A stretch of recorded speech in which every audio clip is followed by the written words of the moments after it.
We are continuing to follow the devastating wildfires in Southern California this morning. At least 25 people are now dead, according to officials. Fierce winds are predicted to return to Southern California this morning, threatening the progress firefighters have made in containing these fires. Anchor Joe Muller is live in Altadena, California for us this morning to bring us the very latest. Joe, you're getting an up-close look at the damage, and the scope, as we can see, is just astounding. Yeah, Anjali and Justin, we are in the Altadena area, just outside of Pasadena, just north of Los Angeles, downtown Los Angeles, as you can see way in the distance. But this is where the Eaton fire came through. So far, that fire has burned 14,000 acres and is 35% contained. That was as of the latest update that came out last night. We're hoping to get another update today.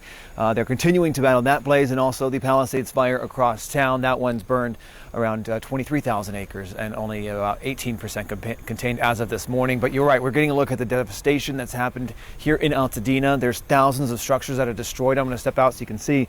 I mean, there's businesses like this one. You can see the roof just completely collapsed and it is just destroyed from the fire that came through here in that intense wind. And we're also going to pan to the left. Actually, we're going to come out back here live to show you this area. This is a home just next door. When you drive around this area, you can just see it's a home, business after home and business just completely destroyed. Now we're going to go ahead and pull up that video to show you this area, the neighborhood. There's dozens and dozens of homes just lining different streets. You can just see the devastation that people are waiting to come out here and see and to find out if their home is still standing and to figure out what their neighborhood looks like. This area this morning completely dark because there is still no power, so they're working to get the power restored in this neighborhood. But the big concern is wind. The wind was the driving factor in this blaze last week. This sparked just about a week ago, and they are concerned about even more wind coming here today.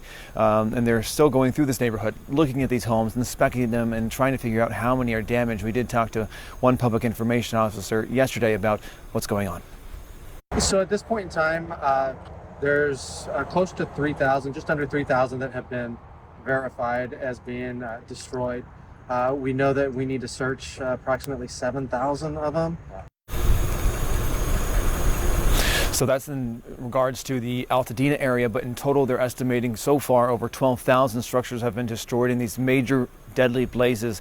Again, at least 24 people have died in these blazes, and they're continuing to search for about 24 who are still missing as of this morning. CAL FIRE, which is the leading fire officials here in the state of California, will be providing another update this morning. But once again, the big concern here is the wind. They were expecting a windy day yesterday, but when we got here to town, the wind wasn't really that bad yesterday into last night. But this morning, wind still not that bad at this hour, but they're expecting that to change today. So they are preparing and telling people to be prepared now.